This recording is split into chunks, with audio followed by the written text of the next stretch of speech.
officers, members of the public and press, if any. Welcome to this meeting of the District Council. Could we begin, please, with prayers from Canon Michael?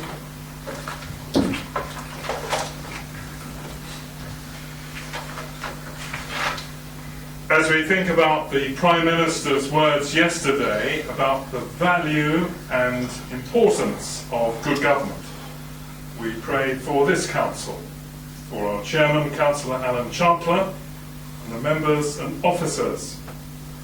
We pray that there may be a careful consideration in the future for housing plans for this area.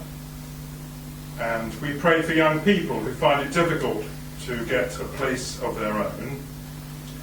We pray also for all involved in caring for the elderly and vulnerable, and for an adequate provision for care in the community. We ask all this in Jesus' name. Amen. Amen. Amen. Thank you, Canon.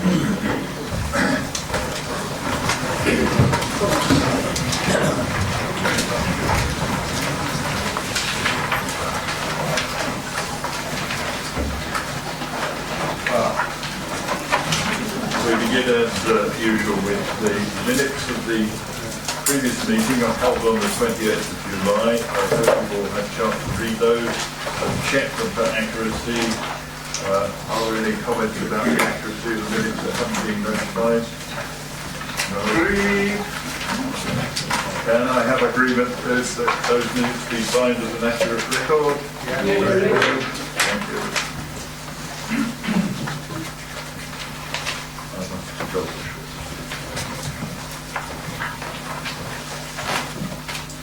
Apologies for absence, please. Councillors Fraser Allen, Robertson, Connors and Bradford. Thank you. I think many of us will do these in notification. Councillor Robertson. Chairman, I have to apologise for Councillor Diana Oswald as well. All right, thank you. Thank you. Any others? Thank you for that. Declaration of members' interest. Anybody wishing to declare now a disclosable interest in any of the following agenda items? If any occur to you during the meeting, perhaps you can bring them to the attention at the appropriate time. Excuse me.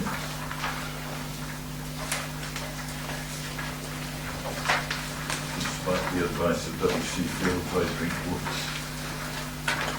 Chairman's announcements. One or two things to say to you tonight. You will have seen, I hope, the schedule of events. You will have noted that it's been quite busy since the last council in July. I wanted to pick out a couple of highlights of things which I found particularly memorable. Indeed, I wanted to say again that there was an event just before the last council meeting which was particularly memorable, which was the award of long service awards to members of staff of the council. It's always very pleasing to recognise people's loyalty and effort. In August we had the civic service in Yelvertoft. I was very pleased with that. Those who attended it will probably have formed their own opinion. I was particularly pleased with the singing. I'd had an argument with the rector as to whether there were too many hymns. I decided there weren't. And the other things I wanted to mention was I went to the opening of a new shop in town recently. It's always very pleasing to see something like that happen rather than a shop closing down. I wish them joy of that. I went to the AGM of something called Service 6, which I hadn't heard of before.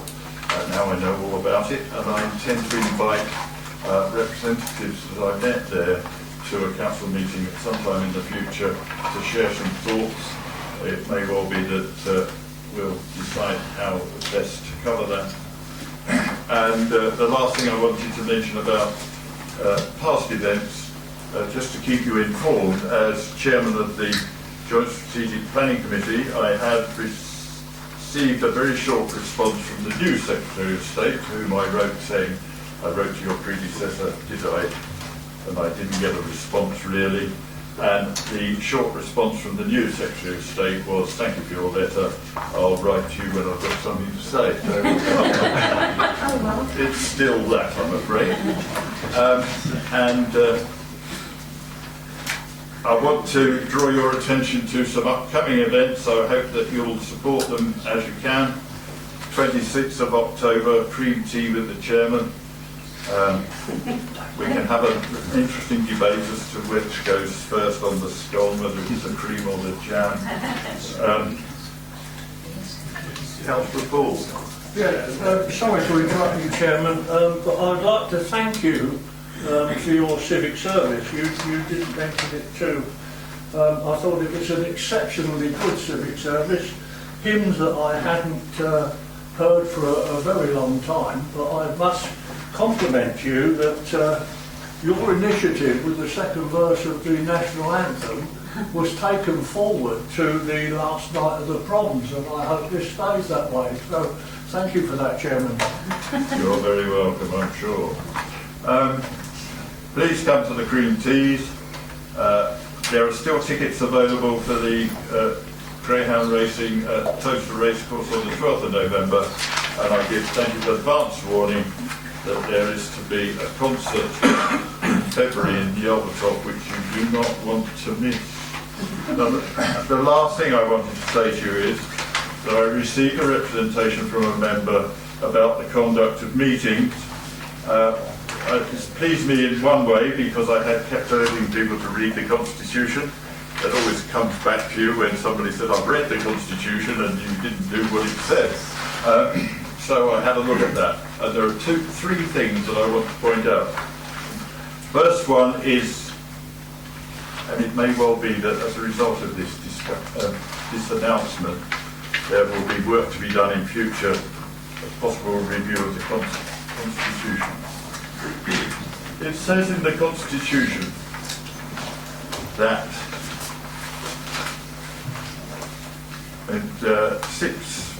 Section 6A, which is the rules for the conduct of meetings, item 20.2, chairman standing. When the chairman stands during a debate, any member speaking at the time must stop and sit down, and the meeting must be silent.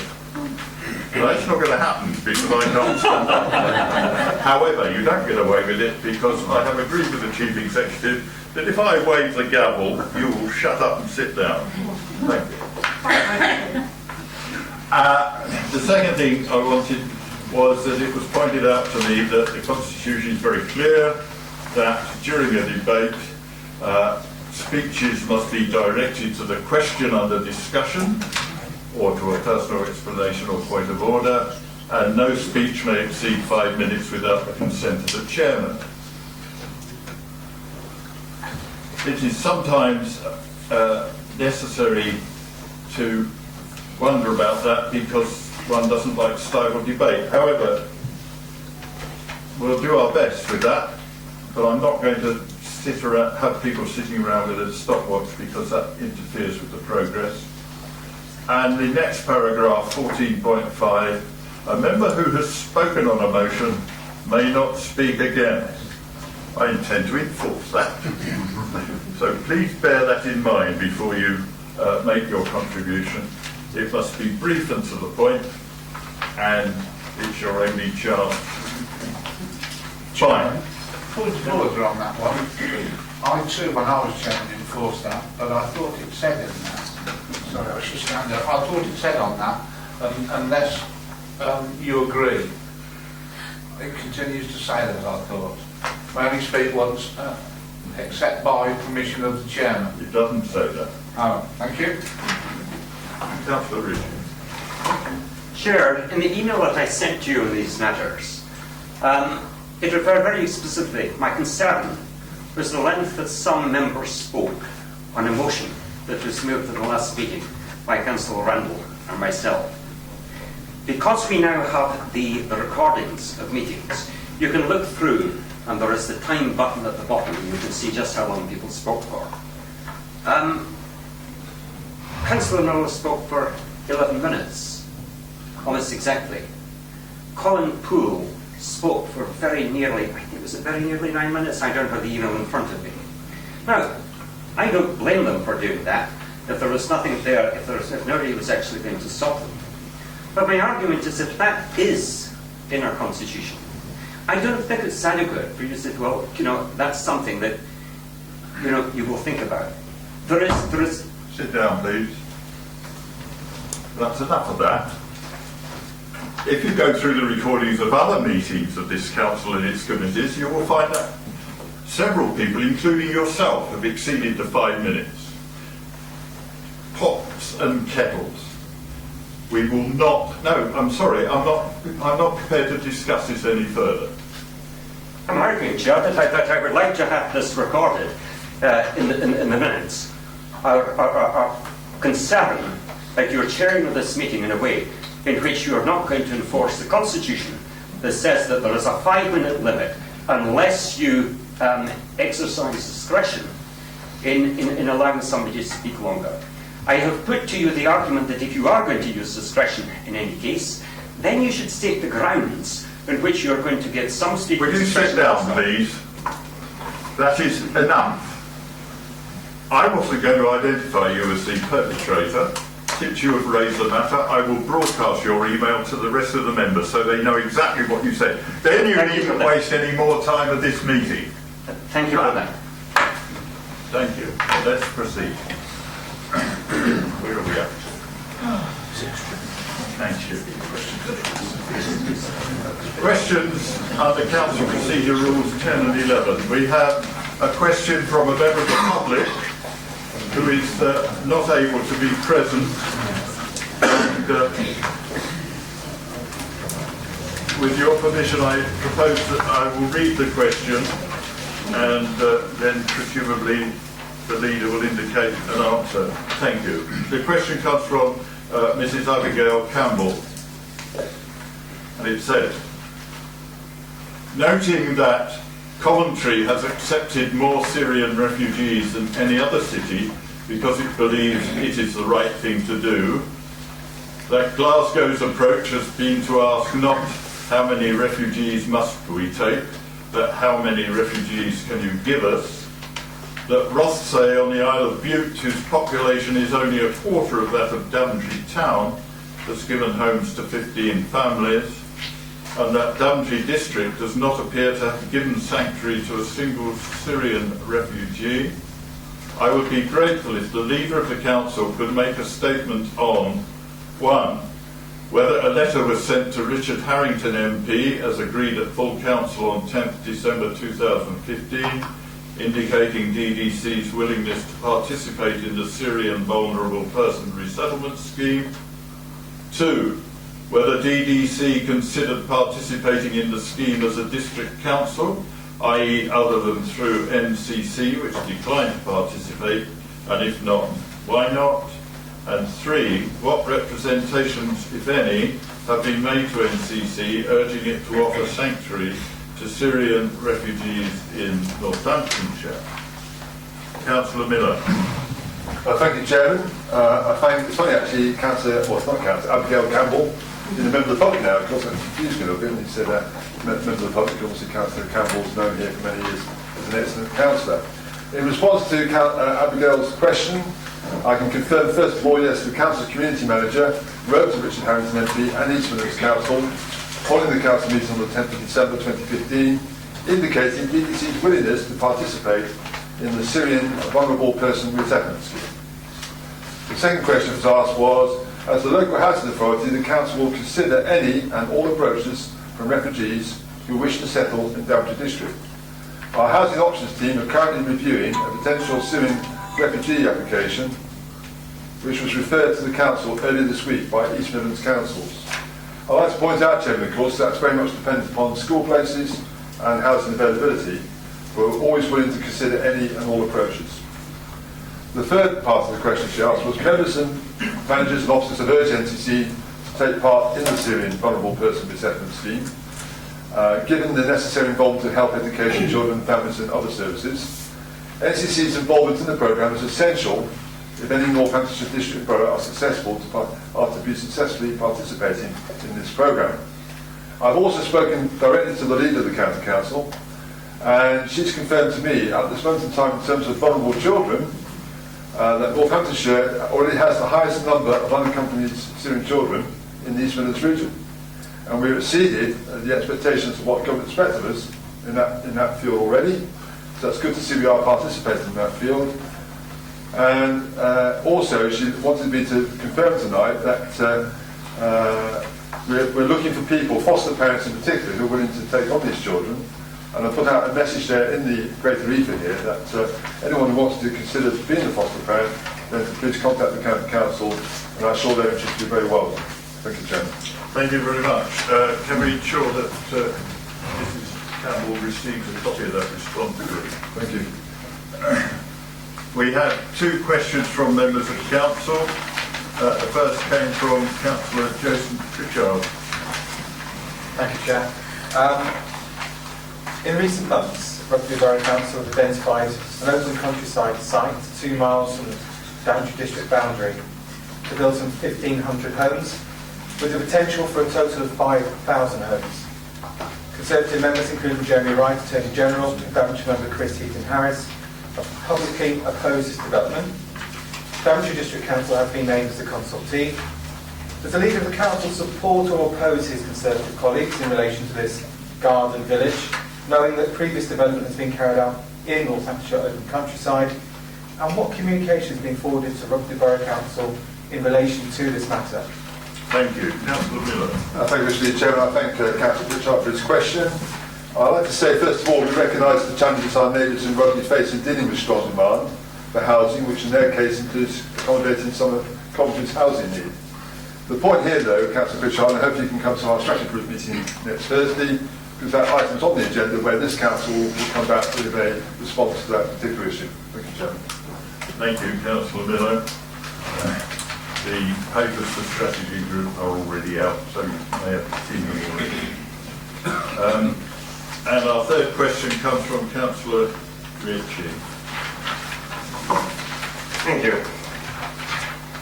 My question is to Councillor Miller as the leader of the council. I would be grateful if the leader of the council could provide details of Daventry District Council's business plan for the construction and operation of the proposed canal arm, including 1. DDC's present estimate of capital costs constructing a canal arm, assuming that a boat lift is used or that a canal arm, the canal arm uses a series of locks. Secondly, the proportion of capital costs which would be met by DDC and not covered by contributions from external funders. Thirdly, an update of the funding strategy report produced in 2009 showing potential sources of capital funding and the amounts which might be expected from each. And in each case, whether the funding would be specifically for the canal arm or whether DDC would have discretion to use it for other capital projects. Fourthly, an itemised list of DDC's current estimates of the revenue costs of running and maintaining the canal arm, both with and without a boat lift. Fifthly, an itemised list of DDC's current estimates of the income likely to be generated by the canal arm, again with and without a boat lift. Sixthly, DDC's current estimate of the number of additional visitors who will be attracted to Daventry each year by a canal arm, the duties again including a boat lift and without a boat lift, and the evidence on which these estimates have been based. Seventhly, DDC's estimates of the value to DDC of each visitor to Daventry, other than mooring fees and other costs directly related to the directly related to the use of the canal arm, and the basis of the calculation of the estimate. And eighth point, DDC's plans for evaluating the financial benefits of the canal arm should it be constructed. Now, the question recognises that it will require detailed answers if councillors are to have confidence in DDC's plans. I would therefore be content with this meeting the leader of the council were able to inform the council. Firstly, whether DDC has a business plan for the canal arm that demonstrates its financial viability. Secondly, DDC's estimate of total capital funding, specifically for the canal arm, which it hopes to attract. And thirdly, DDC's estimate of the additional number of visitors which the canal arm would attract and the estimated value of these visitors to DDC. Now, it points provided that detailed answers to the above questions, 1 to 8, are circulated to members of council within 2 weeks of the meeting. Thank you very much. Very long but comprehensive question. Councillor Miller. Thank you, Steve. It was 11 questions actually. I thank Councillor Ritchie for those for his interest in this particular matter. If I may, Councillor Ritchie, if you're happy, I can circulate the detailed responses to you tomorrow by email to all members, to you, copying all members in.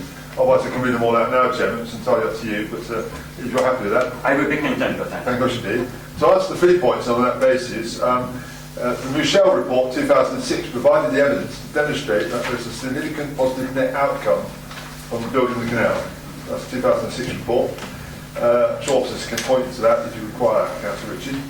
On the second question there, currently based on the 2009 estimates, the council will seek to attract circa £10 million of external funding for the whole canal arm and £40 million if the boat lift was included.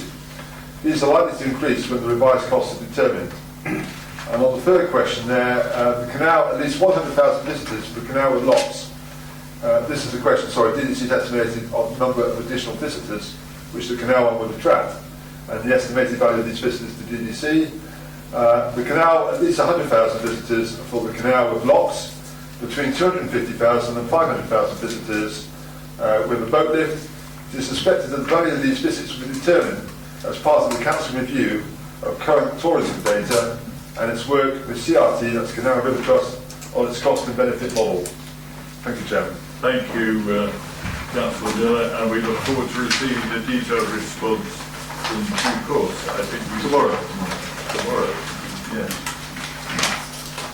Well, that's now on record, so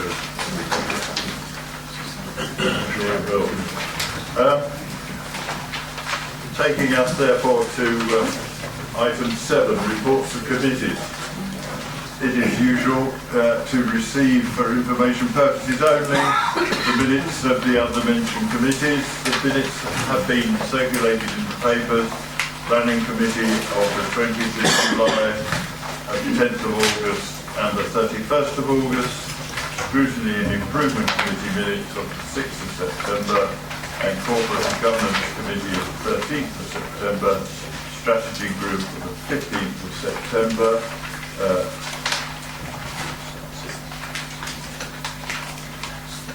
Do we need to get agreement to that? I suppose we should, yes. Is it your wish that we receive these reports as suggested? Thank you very much.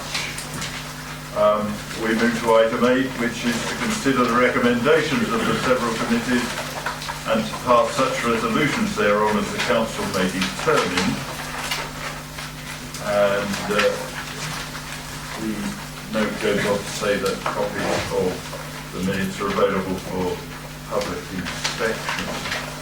So we can move, first of all then, let's look at page 73 in your papers for this evening, which is where we start to look at the responses to reports to committees.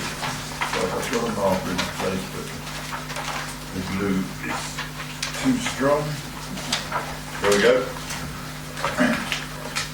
The first item is SG 57/16/01, Malton Neighbourhood Development Plan. This is to be discussed under the main agenda item 9, so I see we will defer that discussion to that recommendation until then. So we move to the next one, which is Councillor Learning and Development, Councillor Irving Swift. Yes, thank you, Chairman. I would like to propose this resolution. This member reviews the Council Learning and Development that has been taken place during 2015-16 and consider that the learning and development plan for 2016 and 17 recommended that 1. That progress on councillor development is noted. 2. That all councillors should attend the planned programme on planning and finance, asterisk on the learning and development plan for 16-17, as recommended by the member Learning and Development Group. 3. That the member Learning and Development Plan for 2016-17 is endorsed, appendix E. And finally, that the revised role description for member being agreed, appendix C. And I will also stress that every member who has ideas or wants to know more should send me an email, and we will see how we can improve our member development program. Thank you. Thank you very much. Do you have a seconder for that? Councillor Poole, do you wish to speak now? Yes, well, happy to second that, Chairman, and also thank our Learning Committee for the excellent agenda we had last night regarding terrorists, etc. I don't think anybody wanted to leave quite a success. Thank you, Chairman. Thank you. Any other contributions? In that case, can I ask whether or not this recommendation is approved by Council? Agreed. Any against? No. That seems to be carried. SG 59/16/01 Corporate Communication Strategy 2016-2019. Councillor Howard. Thank you, Chair. Over the past 4 years, there has been significant changes in the communication landscape, with the continued rise in popularity of digital technology and the decline of traditional communications such as newspapers. The corporate communication strategy is therefore required to enable the Council to respond to this ongoing channel shift, set new goals and identify future opportunities. The strategy is based on 5 key points delivering communications, such as public relations and media activities, digital communication, corporate marketing, internal communications and publications. Therefore, the items to be recommended here tonight is that the corporate communication strategy 2016-19 be approved, and that the establishment of the communications and marketing service is increased by 1 full-time employee to accommodate the operations assist post with effect from the 1st of November 2016. Thank you, Chair. Thank you. Do you have a seconder for that? Councillor Morgan, do you wish to speak?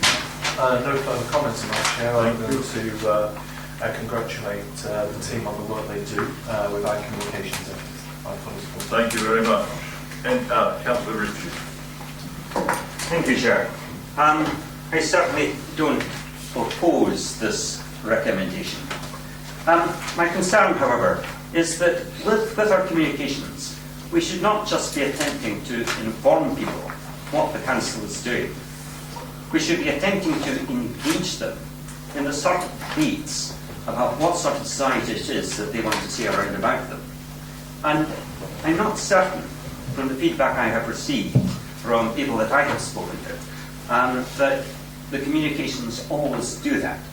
You know, I feel that, I have argued before, that clearly anything coming from the District Council needs to be explaining what the District Council has done or is about to do. And if people are going to understand that, they have got to understand, well, what was the debate? What was the decision? What were the options that were considered? If there were different views within the District Council, why were these not regarded as the way forwards? How was the decision reached? And I just feel that sometimes there is an accusation of blandness about some of the material that is produced. I don't mean that in any way as a criticism of the staff. They are generally very well presented documents. But I just feel that it needs to do that. When it comes to the question of consultation, the most recent example has been the consultation that has just begun on the council tax reduction scheme for, for people with benefits of such a huge area. I can't even remember the precise nature of the scheme. But I just feel that for anybody reading that, even for councillors reading the consultation documents, you can't reach a meaningful decision unless you get a feel for just how much money we're talking about with each of the options. What is it going to cost the council? How much money it is going to cost? What are the extra costs for individuals, for types of people, people with large families, or people with other particular needs that are receiving this benefit? And I do feel that we have got a lot further to go, because unless we get that sort of engagement with people, we are not going to have terribly meaningful consultations. Thank you, Councillor Richard. Thank you, Chair. It's just a brief one, really. I just want to say that I do really welcome that when the resource manager advised that part of communication strategy, Daventry calling would be reviewed. I do think that's very important. I'd just like to put that on the record, really. Thank you very much. I think it's fair to point out that all of our meetings are open to members of the public, and we not only publish printed minutes, but the recordings are available online. So if they were really interested, they could get more information that way. But nevertheless, it's a valid point. Councillor Miller. Thank you. Yeah, I'm very interested for Councillor Ritchie's detailed ideas of what he proposes. Because to be fair, we had an annual review in our last Daventry recording, which goes to every household in the district. And I appreciate not everyone might read it. It's their choice not to read it. It goes through their letterbox. We do try to be very open here. We have a very good communications team already, and I'm very pleased to see that's been supported tonight by the decision before us. I think we do try to communicate in an open and transparent way, and consultation is always down to whether people think it's important or not. And of course, what we have at the moment, the waste services, affects every household, and we have had a lot of responses. But obviously, I'm sure that the portfolio holder, Councillor Howard, is more than welcome any ideas that Councillor Ritchie has to try and improve things. Thank you. Yes, well, there's an opportunity there. Any other contributions? No, well, the recommendation is that the corporate communication strategy for 2016-19 be approved, and that the establishment of communication and marketing services increased by one full-time equivalent to accommodate an operations assistant with effect from 1st November 2016. Is that generally agreed? Any against? No, thank you. That's useful. Thank you very much. We move on to SG 61/1601, Electric Plug-in Vehicle Infrastructure Plan 2016-18. Councillor Gilbert. Thank you, Chair. The plan before you has been produced to develop and increase plug-in infrastructure across the district of Daventry. It is clear that electric plug-in vehicles on the road are increasing, and it's also clear that there's a lack of charging points is restricting the use of electric vehicles. The plan itself has 5 key objectives: infrastructure, funding, partnership work and technology and delivery. And it also outlines a number of potential sites for charge point installations. It is proposed an additional 8 charge points be installed across the district with a total of 16 connectors. External funding and opportunities from Section 106 and local organisations will be explored, while second homes funding has already been agreed. At DBC, we have always had very green credentials, and this plan fits nicely with our environmental objectives. I therefore ask that you approve the plan before you. Thank you very much. Do you have a seconder for that? Councillor Hill, if you wish to speak.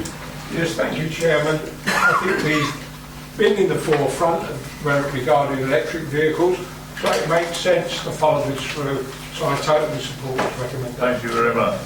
Any further contribution? I see none.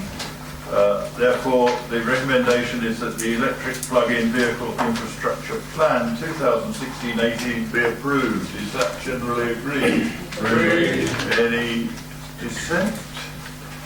No, I see none. Thank you very much.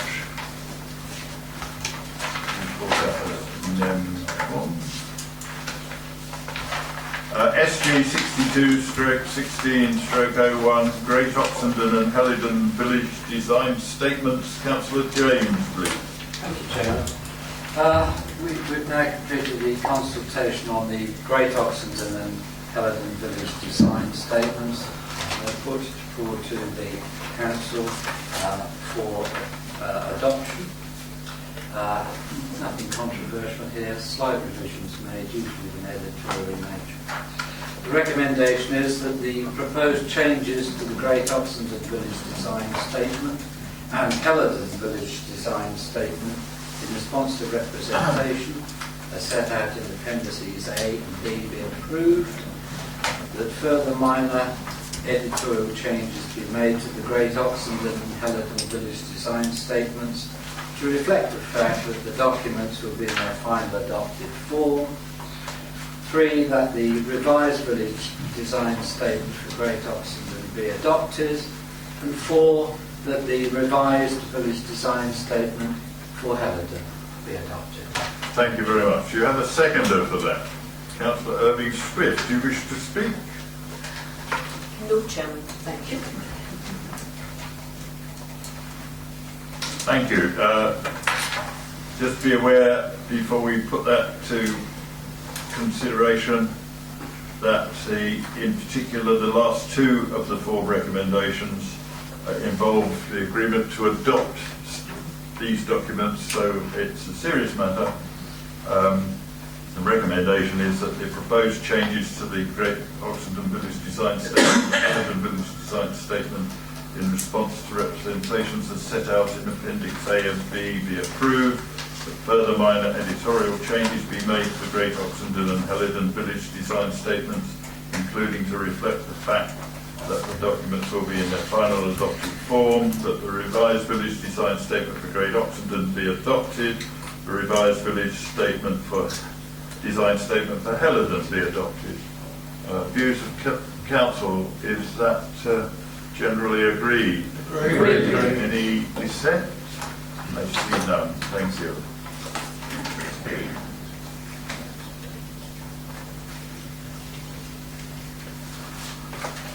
We move on. SG 62/16/02, Brixworth Neighbourhood Development Plan. Councillor James. Chairman, the examiner has now looked at the Brixworth Neighbourhood Development Plan, and it's put to you today. The recommendation is that there have been 1 or 2 minor revisions to it, most notably updating the planning permission situation in Brixworth. But apart from that, everything is satisfactory. It's a very well prepared plan. The recommendation is that the significant progress in making a neighbourhood development plan NDP by the Brixworth community be noted and welcomed, that the examiner's recommended modification in respect of Brixworth NDP are accepted as set out in Table 1, that further consequential amendments necessary to reflect the current factual position, that's a reference to the planning situation, as set out in Table 1 are made. 4, that the examiner's recommendation that the NDP is modified in accordance with recommendation 2 should proceed to a referendum of voters within the parish of Brixworth be accepted, subject to further amendments specified in 3. 5, that subject to items 2, 3 and 4, the proposed decision statement set out in Appendix 1 be approved, subject to any necessary factual amendments. And 6, that the cost of the referendum be met from the earmarked reserve for neighbourhood planning. Thank you. Thank you very much. Do you have a second? Chair. Speak. I would like it noted, please, on behalf of Brixworth Neighbourhood Plan Steering Group, I would like to thank Richard Wood's team, namely Tom James and Jane Parrott, for their guidance and help in the preparation of this plan. Thank you, Chair. Thank you very much. Welcome comment, and that has been noted. Any other discussion? I see none. I've got to read this one out again now. Therefore, the recommendation is that significant progress in making of the neighbourhood development plan by Brixworth community be noted and welcomed, that the examiner's recommended modifications in respect of the Brixworth NDP are accepted as set out in table 1, that further consequential amendments and amendments necessary to reflect the current factual position as set out in table 1 are made, that the examiner's recommendation that the NDP is modified in accordance with recommendation 2 above should proceed to referendum of voters within the parish of Brixworth be accepted, subject to further amendments specified in 3, that subject to items 2, 3 and 4, the proposed decision statement set out in Appendix 1 be approved, subject to any necessary factual amendments, and that the cost of the referendum be met from the earmarked reserves for neighbourhood planning. Is it your wish that this recommendation be approved? Any dissent? I see none.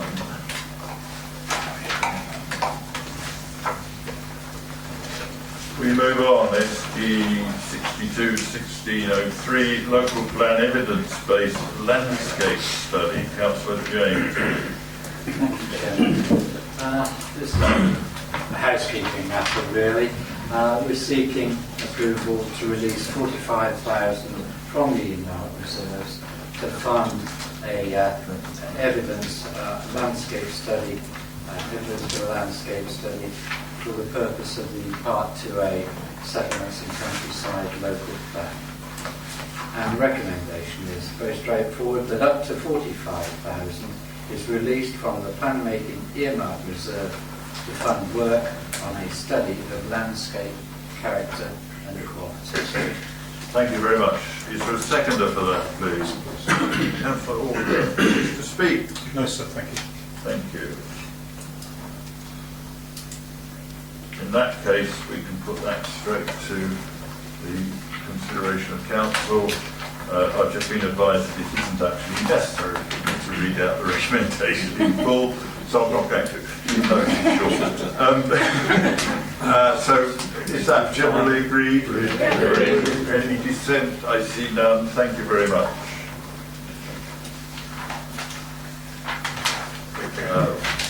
Beware that the next one goes over the page. SG 63-1603, 2017-18 Capital and Revenue Budget and Medium-Term Financial Plan. Councillor Shepherd. Thank you, Chairman. One of the regular reports, of course, to the strategy group, containing, as expected, and pleasingly, of course, no surprises. There are 3 headlines from this report. Firstly, we are told by government that the minimum grant for this year will be the same for the next 3 years. So we're in a 4-year period of minimum grant, which is pleasing. Secondly, we are told that the government, in giving us that 4-year minimum grant, expects us to raise council tax by £5. So there will be a strong suggestion, I suspect, that that is going to happen. Thirdly, that the quarter 1 of this year, which of course triggers this particular report, had a favourable variance of £283,000, which is excellent. And to save Councillor Poole the trouble, I will tell you that that's largely generated by 98% occupancy in our commercial property portfolio, which is frankly very marvellous. The growth bit mentioned in the recommendation is to provide another post in environmental health, which has, since the last restructure in 2010, seen a 40% increase in complaints. So it's hardly surprising that the service is stretched, and so certainly deserves further officer support. So that's the growth bit. Ask the Council to accept these recommendations, Chairman. Thank you very much. Is there a seconder for that, please? Councillor Poole. Thank you, Chairman. I thank Councillor Shepherd for mentioning the 98%. That saves me doing it. But That was the idea. whilst we're on the subject of economy, etc., most members will be aware, Chairman, and may I take the liberty to inform those that are not.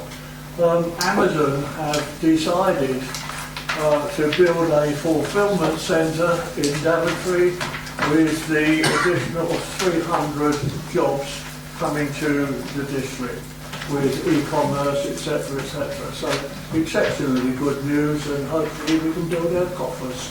Thank you. Thank you very much, Councillor Paul. That is good news. Any other contributions on this matter? No. In that case, can we take a vote, as it were, on that recommendation? Any dissent? I see none.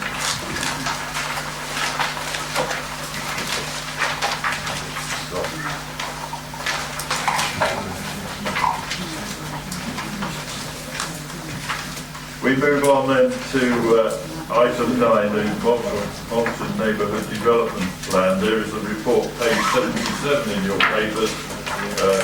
Councillor James, I think you are to introduce this matter. Thank you, Chairman. Most members will be familiar with this matter, but for the benefit of maybe one or two members who are not so familiar with it, I'll give a very brief background to what is happening. It's been a very fast-moving situation in recent weeks. This first came to our attention really as council members before the summer break. What it is, Malton proposes a neighbourhood development that has within it an allocation for housing on a site known as H6.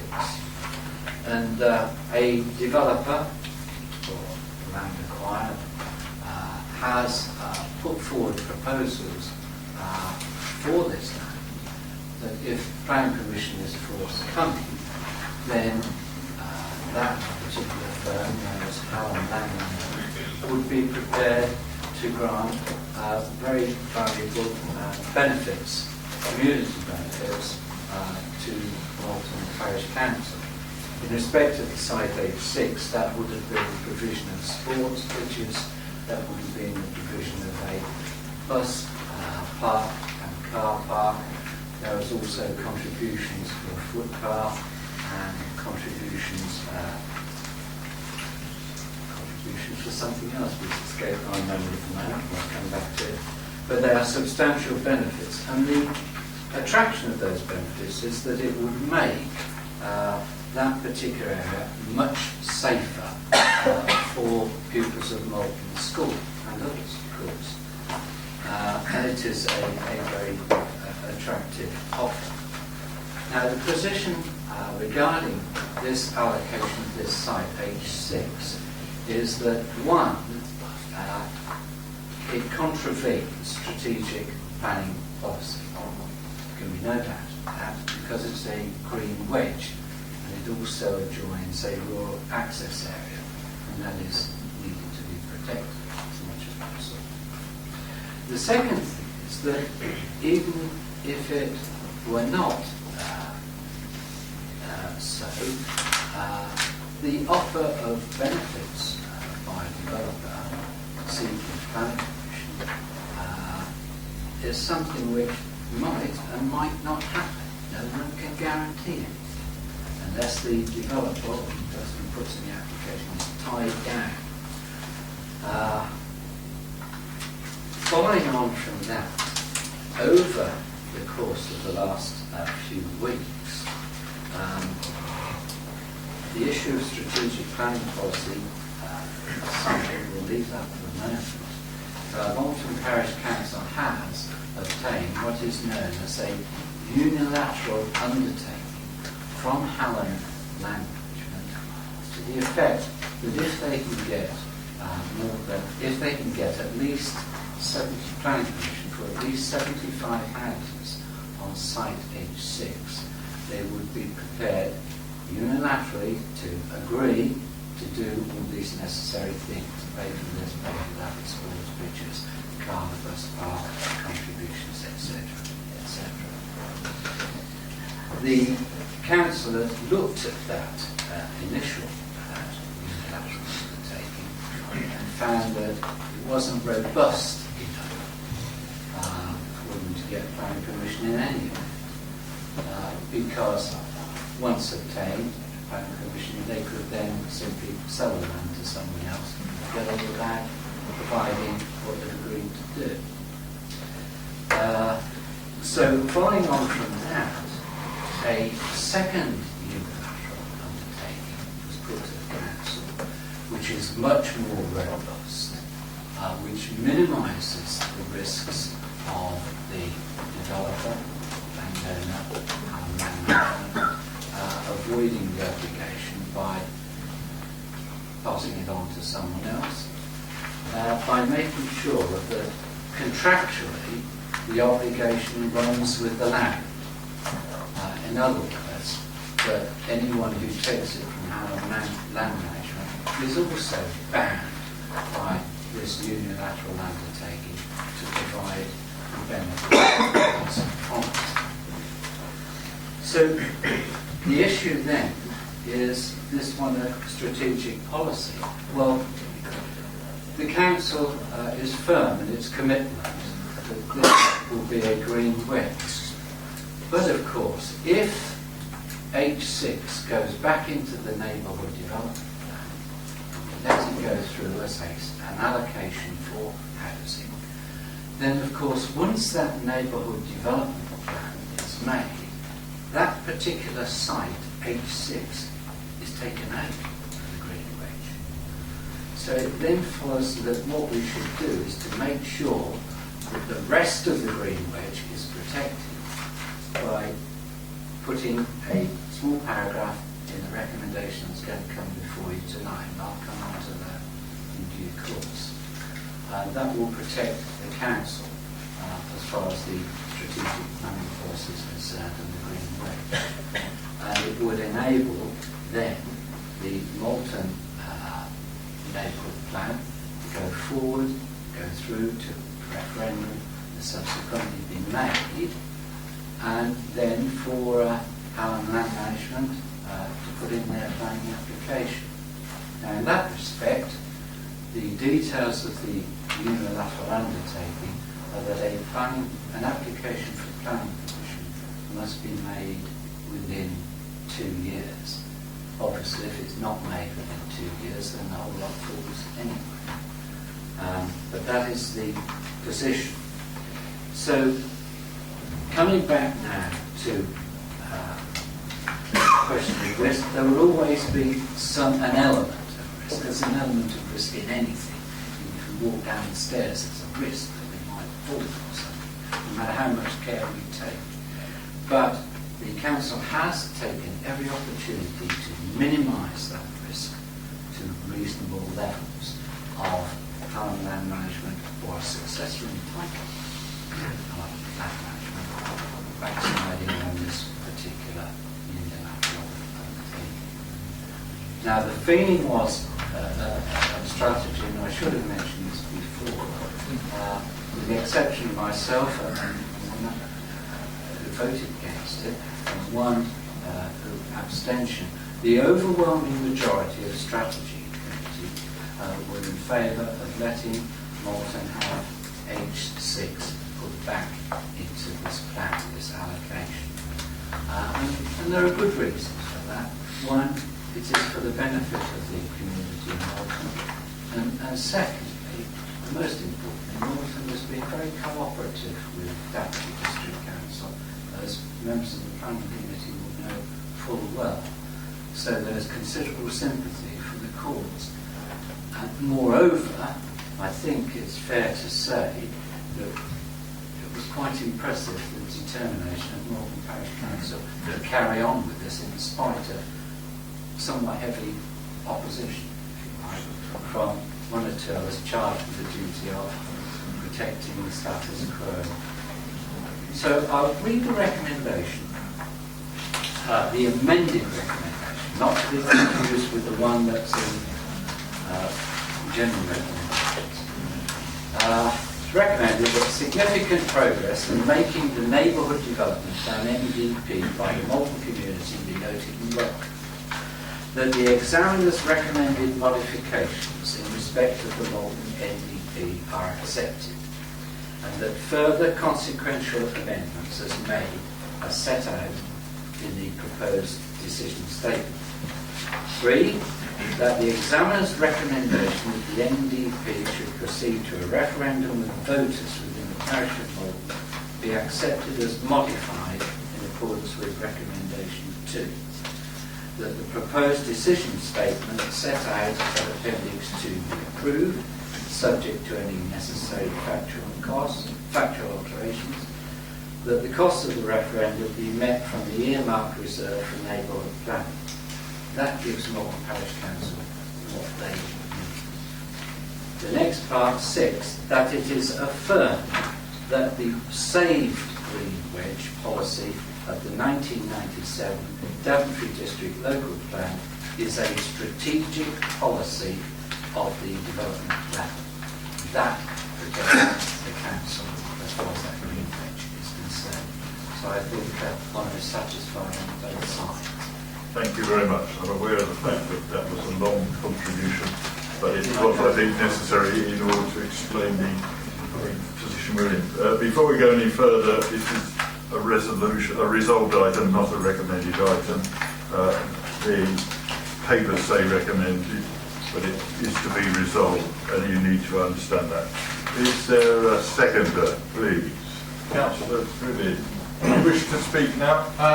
Yes, Chairman, I'll just say a couple of words. I'll say my colleague, Councillor Warren from Northern Maine, which is saying something later. Just want to reiterate what Councillor James has said. It's been quite a long journey over the summer months. I want to praise the developer and also Malton Parish Council for their determination in getting this to Council now for us tonight. Just refer councillors to paragraph 6 that Councillor James has mentioned, that that's going to protect the district council in respect of the other land, the green wedge land. So that means that the rest of the green wedge land will be protected. It's just a very, very small part. Probably only, I think about 0.9% of EN10's green wedge that is actually going to be built on this if this planning application comes forward. The majority of that land is going to be community land anyway, but that's only a very small amount. And I would just urge members here to consider that this will actually create a safe environment for the school children of Malton School and in the whole Malton village, which is something we've been desperately trying to get for about the last 20 years. Ever since I've become involved in politics, I was on the parish council, we were trying to get this started. And it's just, we've had knock back after knock back trying to get things sorted. This will actually produce a safe environment for the school children. I would urge members to agree with this. Thank you very much. Councillor Osborne. I might as well say my bit now, Chairman. I think local members are aware of my position. I don't support this, but I can see why Malton Parish Council are doing it. It would be wrong of me to support it with the background of it. Though, I mean, the background of it, I've tried to get planning on this site a couple of times, and it's both failed. It's been to appeal, and it's failed. Okay, so that's the history of it. So along comes a developer and gives, and I accept this is what the parish wants as well, and the parish needs it, and offers the parish the goodies that it wants in order to get what it wants, and it's signed and it's willing to give a statutory undertaking to do so. What concerns me is, I'm sure you've all read it online when it came around to you. It took me a long while to read it actually and absorb it, but if I read it right, I'm sure I'll be told quickly if I've read it wrong. Nothing happens to the goodies. The goodies don't come until 49 houses have been built or occupied out of 75. What concerns me with a planning hat on is, what if I'm sure somebody will probably write it down. What if we go into recession in a couple of years' time and 48 houses have been built, but not 49, and nobody wants to build the rest of them because they know they've got to provide a damn great chunk of infrastructure for the village? I would have been more comfortable, Chairman, if the developer, which I said at Strategy Group, developer had said, we will do it up front. If we'd have done it, if they'd done it up front, and said, we'll do this for you up front, before we put the houses, I think my arm would have been twisted right up my back. I won't vote against it because I can see why Malton want it, but I certainly shan't vote for it, so I shall want a record down of abstaining on the vote, Chairman, when it comes to it. Thank you, Councillor Osborne. Thank you, Chairman. Thank you for that overview, Councillor James. I wasn't aware of all the background. But my ward has been supported in building development of 12 dwellings of affordable housing. And I think it is important to go back to that, especially on the back of Councillor Osborne's point. Again, 49 houses might be built. It could be another 50 school children to accommodate without any school being built. Age 6, that doesn't give me that much information for me to make a decision. In terms of, you must know the acreage, so you must be able to deduce what size dwellings might be built. And within that, can you just tell me if there's any one-bedroom flats or any two-bedroom houses or flats that are planned also, so younger people and older people that want to downsize can access those properties? Thank you very much. I imagine that that's down to any applicant.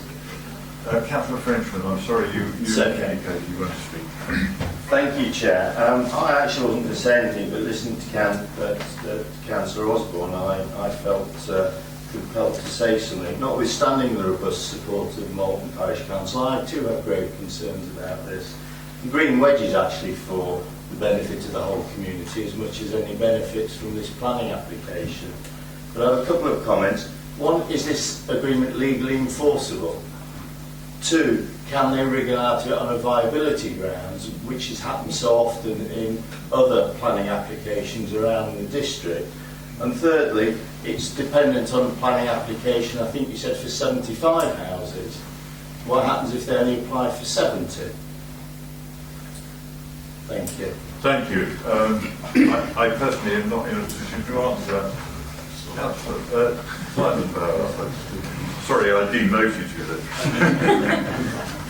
Chair, thank you. In simple terms, the unilateral undertaking, in fact there are two referred to in the report, but the second one is the one focused on, is legally binding.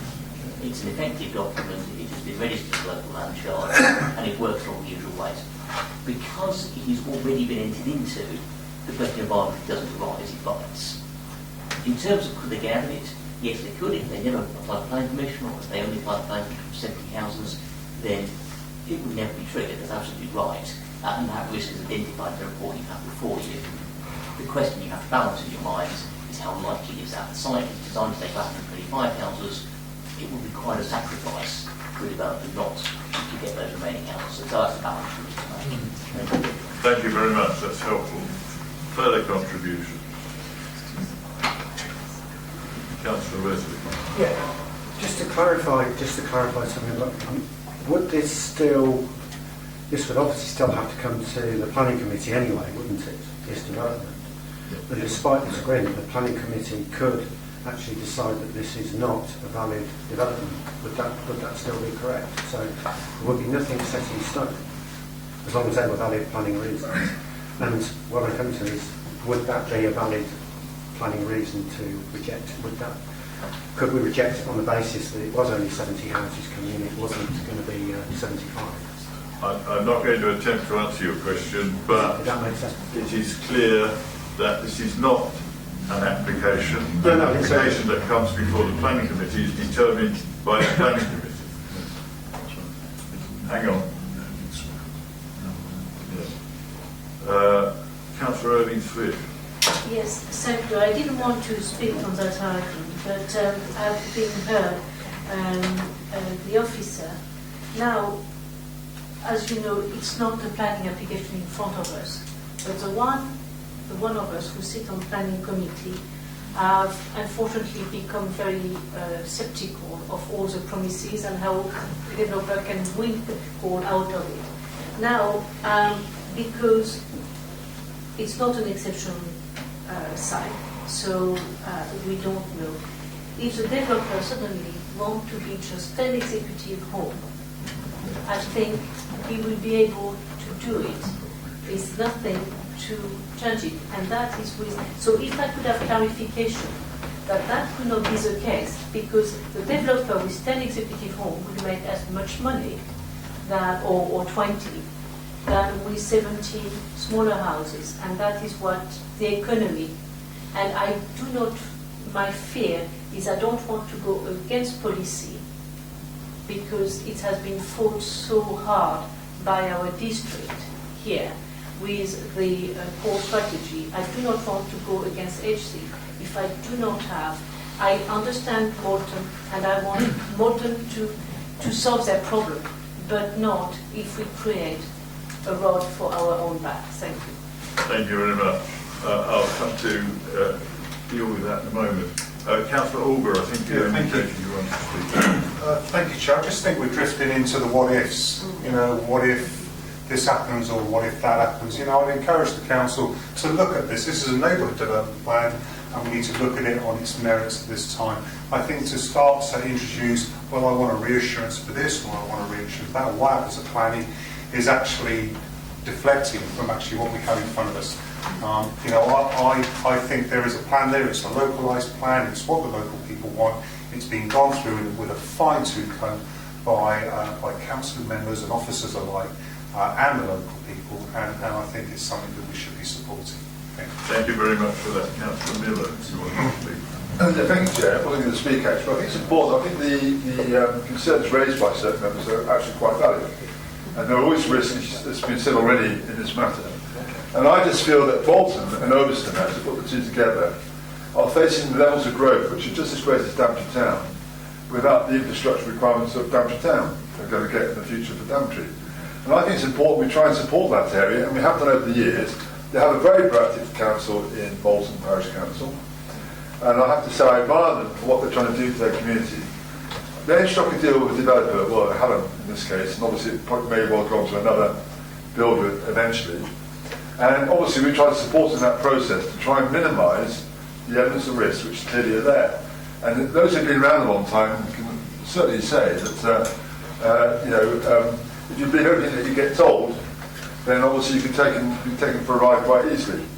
I firmly believe that the council officers, in conjunction with Bolton Parish and with the local community in Bolton, have done their very best, and the local members have done their very best to minimise that risk. I think the point made about the bigger picture, in terms of the effects on the wider picture of strategic planning, have been mitigated, as was mentioned by Councillor James earlier. And from my point of view, I always think, if we don't support this tonight, Chairman, I'd be very concerned about any community wanting to do something for the benefit of their community, and being scared off by the possibility it may not happen or things may go wrong. And that's not that's not sort of trying to play down the risk. And I think this council's done everything it can to minimise that risk. And obviously every case on its own merits. This is not a planning application we're talking about tonight, it's about strategic planning matter. And I do understand why there's this issue between some members finding it difficult. I do understand that. But I think the bigger picture here is, Chairman, if, for instance, we take the decision to approve this tonight and then things go wrong, we then have to understand where it went wrong and why. I'm hoping, actually, Chairman, tonight the decision will be taken to approve it, and actually we'll get, Bolton will get what they want, the developer will play through, and whatever follows from the developer, bearing in mind the agreement has been reached, which is legally binding. I would have said the risk there has been minimised again, and I would like to think that whatever has been approved will happen, and that we can support Bolton and Overston and the local members and the local parish and the local community representatives have got a lot of effort into this matter. Because when it first kicked off, Chairman, I have to say I understood those risks and I was concerned as well. But I do believe we've done our very, very best to minimise, and I hope we can support it tonight, gentlemen. Thank you. Thank you very much indeed. Two things occurred to me. One is that I think it was Oscar Wilde had one of his characters in the play Lady Windermere's Fan reminds us that where matters of temptation are concerned, nobody can assure anybody of anything. And the other thing that springs to my mind is the advice I was given by my grandfather, which I've mentioned here before. You won't get very far if you start with one wheel in the ditch.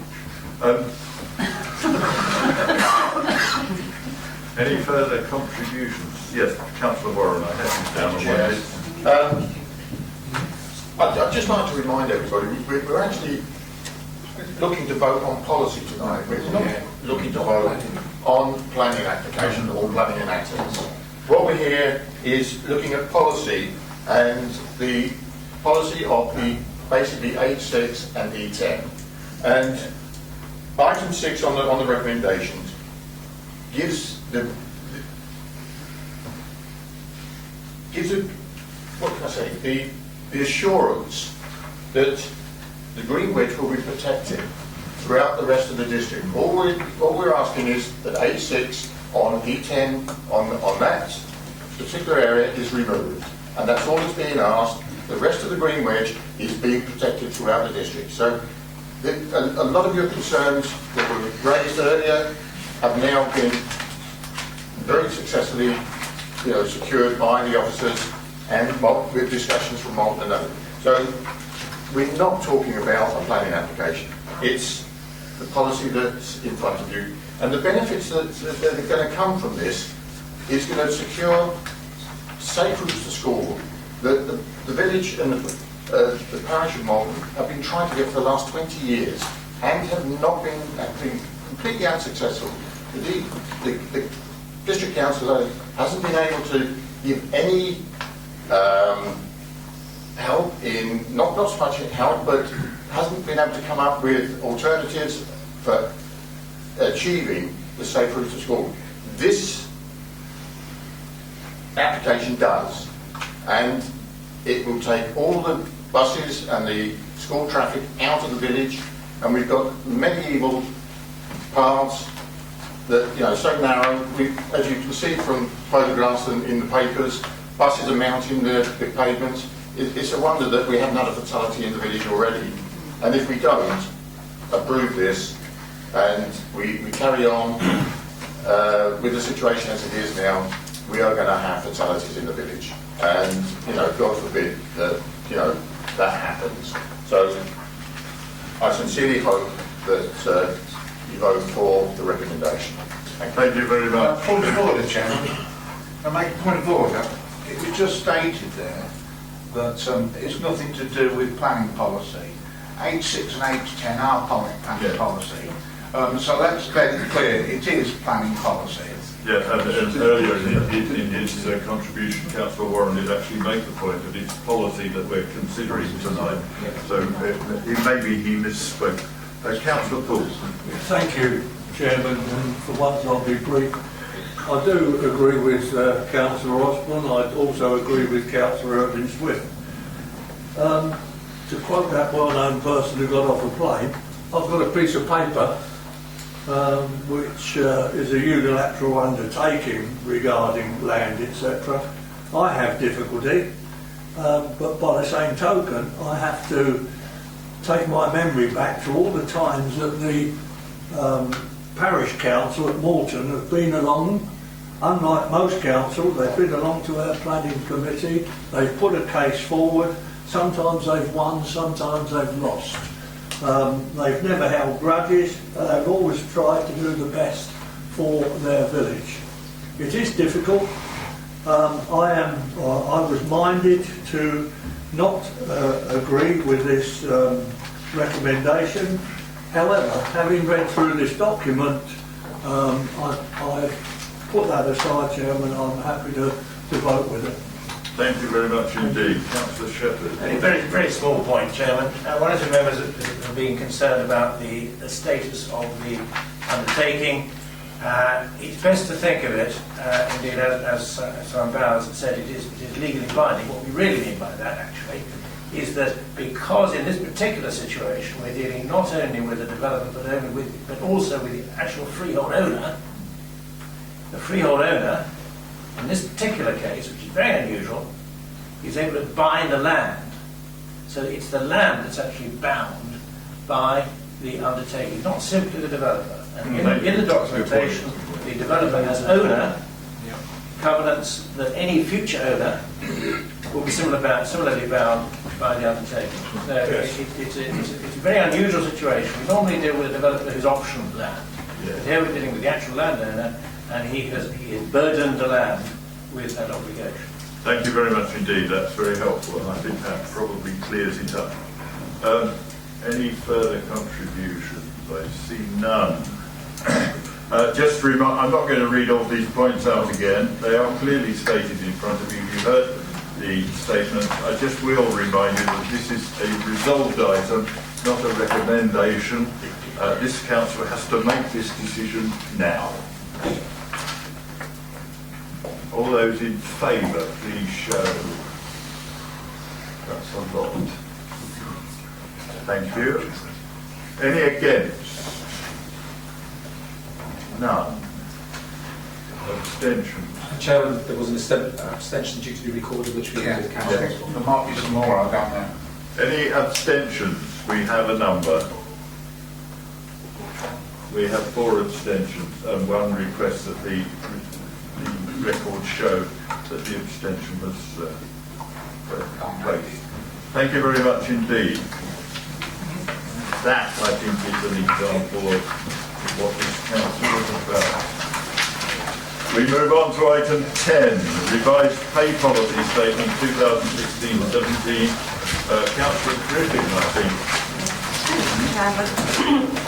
This is an revised pay policy statement. Although we normally issue pay policy statements in time for March, we are allowed to amend it during the year. And these amendments are merely carrying out the change approved at July Council to senior pay.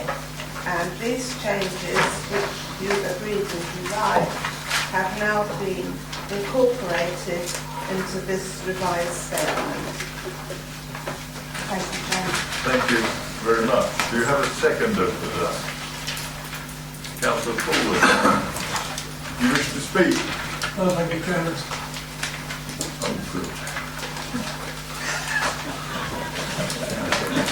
Didn't hear you, Chairman. No, I nearly broke a rule there and expressed an opinion. Can I have it on record? I think you'll find it already is.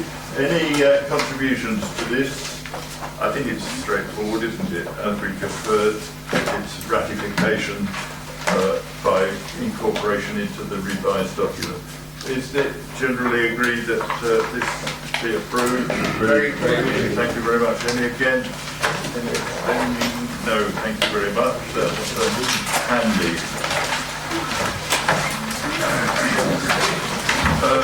Any advice?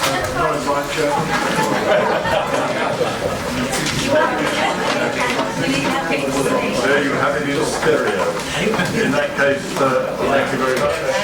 Attention and attention. I declare the meeting closed.